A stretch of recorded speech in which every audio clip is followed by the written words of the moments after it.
Moray Verabotai, Shalom ou Bracha. On va essayer aujourd'hui de faire quelques lois, quelques règles concernant les slihot. On sait c'est quoi les slihot. On vient à la synagogue, on a Baruch Hashem tous le livre, on lit des beaux passages, des beaux airs, mais il faut savoir qu'il y a aussi des halachot. Il n'y a pas que les chansons qu'on chante, mais des règles que chacun il doit les connaître et les respecter pour bien faire les choses. Déjà, quand est-ce qu'on fait les slihot? C'est quoi le meilleur moment pour faire les slihot? Est-ce qu'il y a des passages à faire avant de commencer les slihot? L'ambiance pendant les slihot?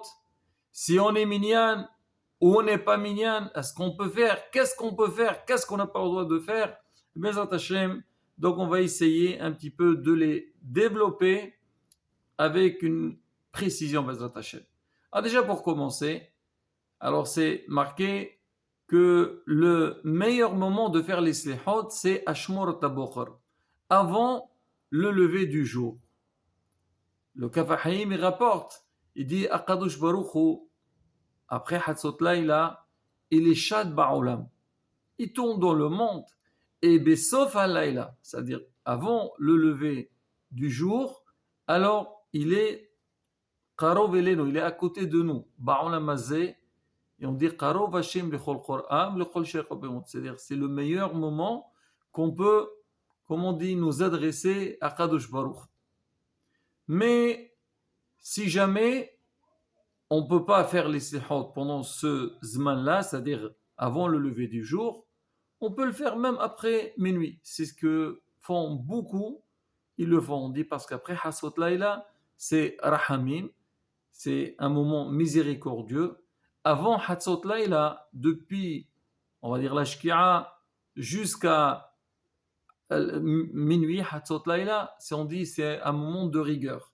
Et on ne peut pas, nous c'est Slihot Verahamim, alors on ne peut pas faire pendant ce temps-là, au point, le Kafahim il rapporte, il dit que si jamais on est dans un endroit où on fait les slihot pendant ce temps-là, il ne faut pas répondre, même quitte sortir de la synagogue et ne pas faire avec eux parce que c'est pas le zman. Mais après minuit, donc c'est bon. Maintenant, si c'est difficile de faire avant le lever du jour, alors on peut le faire aussi toute la journée. Mais l'idéal, c'est le faire le moment le plus proche à Ashmor Tabokhar. Une question qui a été posée à notre maître Rabbi Meir Mazouz, on a dit voilà, et c'est ce qu'on voit aujourd'hui dans beaucoup de synagogues, on essaie de faire Baruch Hashem, Hachem Israël, on fait beaucoup de minyanim dans les tfilot, et même dans les slihot. Il y a des gens qui disent moi, je n'ai pas la possibilité de me lever très tôt. En général, on fait à 6 heures du matin. Ça fait très tôt pour moi. J'ai envie de prier un peu plus tard. Alors, on essaie d'organiser un minyan de slihot, donc pour le deuxième minyan, et après, on fait la tfila de shaharit. Maintenant, si quelqu'un, il a le choix, alors à faire shaharit et les slihot, il ne va pas le faire, comme on dit, avant le lever du jour. Alors, quand est-ce qu'il fait? Alors, les slihot et la prière de shaharit. On dit comme ça.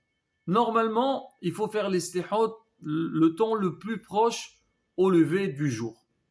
Et après, on fait la tfila de shaharit. Maintenant, si la prière de shaharit, si jamais on va tarder à faire les slihot, ou on va rater le minyan de shaharit qui vient après, et on va prier plus tard, et là, on risque de faire Qira'at Shema pas dans le temps, ou la tfila pas dans le temps, et dans ce cas-là, on peut faire shaharit, après on fait les slihot. Mais sinon, il faut essayer de faire les slihot le plus tôt possible. Dans le cas où il y a des gens qui te disent moi, faire les slihot le matin, c'est impossible, alors on a toute la journée pour le faire. Moi, je me rappelle, une fois j'étais à Yerushalayim, vraiment, pendant, comme on dit, la pause, il y avait beaucoup de monde qui sont venus, et ils ont fait les slihot à 1 heure de l'après-midi. Et même dans les yeshivot, alors c'est marqué aussi, faire très attention pour les gens qui vont, pas les gens, pour ceux qui vont se lever tôt pour faire les slihot. Si jamais, en se levant tôt, on va faire les slihot, et quelqu'un il étudie la Torah de la journée, et dans la journée il va être faible, il va pas bien étudier, il va pas étudier comme d'habitude, alors qu'est-ce qu'on dit? Alors on peut le faire en fin de journée. C'est ce qu'ils font beaucoup dans les yeshivot, dans les kolélim. En fin de journée, ils ont fini le seder. Ils font les slihot en fin de journée. Alors c'est faisable aussi, parce que c'est pas possible. Mais Rabotai, il faut le faire. Des fois, on voit des gens, tu les vois et tu dis non, je veux faire les slihot parce que j'ai étudié le matin. Toujours, je reviens sur ce qui rapporte le Kapahim. Il dit, c'est pendant cette période-là, pendant le Yamim Noraim, depuis le mois de Elul, Aseret Yom Teshuvah, Tsarich le'arbot bitfilot ou b'tahanunim. Plus que Isaac Torah. Quand il dit plus que Isaac Torah, ça ne veut pas dire qu'il ne faut pas étudier. Bien sûr, il faut étudier un maximum. Vital Torah Keneget Kulam. Mais il faut savoir une chose, que quand quelqu'un il va faire l'Islihot, il va faire Teilim, Hasve Shalom, c'est pas de Bitul Torah. Au contraire, celui qui arrive à tout faire en même temps, Tabu ala bracha. Mais comme on dit, Hacham ena birosho. Même pour, on va dire en règle générale, on se lève tôt le matin, il faut le soir dormir un peu tôt et ne pas traîner. Ça arrive souvent le soir, on traîne à droite et à gauche, et après pour aller dormir, on veut dormir comme d'habitude. Ben non, on sait que le matin on doit se lever tôt, alors on dort un peu tôt, comme ça le matin, on se réveille tôt et on fait donc les sihot convenablement, et aussi la tfila. Des fois il y a des gens qui se réveillent tôt, après ils viennent à la tfila, alors ils commencent à somnoler, à s'endormir. Dommage. C'est vrai, les séances c'est important, mais la tfila, et tu as sur toi les tfilines, il faut répondre, on compte sur toi pour le tzibour. Donc, Rabotai, comme on dit, Hacham ana berusho. Donc, il y a les zmanim, mais il y a des priorités. Maintenant, l'autre point aussi qui est très important, et ça, c'est un point qui nous concerne tout le long de l'année. Est-ce qu'on a le droit de manger avant la tfila? Alors, Rabotai, sur ça, il faut savoir une chose, que depuis que le jour se lève, il est interdit de manger avant de faire la tfila, excepté les gens qui sont malades ou des personnes âgées que eux ils ne peuvent pas se permettre. Là, on a toléré, on a dit ils sont obligés, il n'y a pas de souci. Mais sinon quelqu'un que Baruch Hashem, il est en bonne santé, il peut se permettre. On a permis de prendre un café ou un thé parce que, comme on dit, pour être un petit peu en forme. Sinon le reste, non, on attend après la prière. C'est vrai, certains, on va dire, Hassidim, ils font ça, bon, ça c'est encore une fois, chacun il suit, comme on dit, ses rabbanim. Mais sinon, la loi, la règle, non, on n'a pas le droit de manger avant. Avant Alot HaShahar, c'est vrai qu'on aurait le droit de manger. Mais le Zohar HaKadosh, il est très pointu sur ça. On a parlé de ça une fois qu'on a parlé des jeunes, est-ce qu'on a le droit de se lever tôt pour manger et pour avoir des ressources pour le jeûne? On dit qu'à l'effet à Zohar HaKadosh, non, il ne faut pas manger.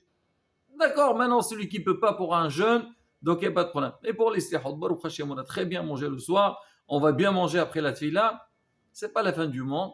Alors on se lève avant Alot HaShahar, on prend un petit café, un thé, et on démarre notre tfila. La rabotai aussi, alors je voudrais quand même ouvrir une petite parenthèse. C'est vrai, ça arrive beaucoup dans les synagogues, on vient, on a besoin de prendre un café, surtout si on arrive un petit peu en retard, on prend le café, comme ça, on fait les slihot bien réveillés. Mais Rabotai, il faut aussi respecter. D'accord, c'est vrai, on a besoin de prendre un café, on va prendre le café à l'intérieur de la synagogue. En général, il ne faut pas le prendre à la synagogue. Tu veux prendre ton café, prends-le à l'extérieur, il y a la place pour tout le monde. Mais n'oublie pas de ramasser ton verre, de le jeter à la poubelle, ne pas salir. Ça aussi, il y a du respect. La synagogue et les gens qui sont avec toi. Et pareil aussi qu'on va venir, on va nous tolérer pendant les slihot de prendre son petit café, pas de souci. Alors, tu bois ton café discrètement, tu as fini, tu le jettes à la poubelle, et bien, comme ça, on sent qu'on fait quelque chose qui est mechoubat. Un autre point qui est aussi très important, c'est Birkot HaShahar.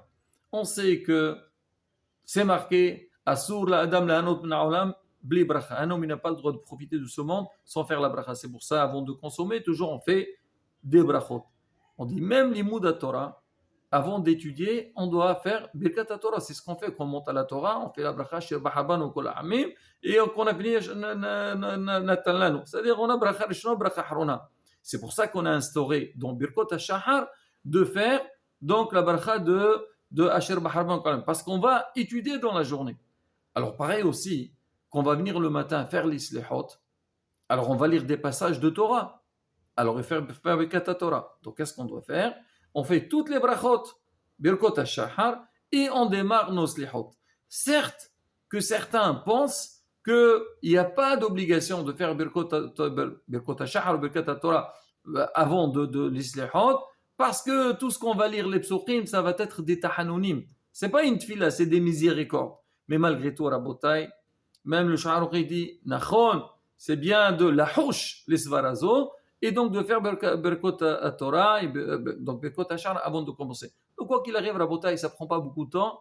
On vient, on fait toutes les brachot, et après on démarre notre tfila. Maintenant, si on n'est pas minyan, Rabotai, je dis si on n'est pas, normalement, il faut qu'il y ait minyan, Baruch Hashem, les gens ils sont là, et on voit toute une question de volonté, et encourager aussi. Il faut encourager les gens, Baruch Hashem, Ashrechem Israël, c'est beau, ça fait plaisir.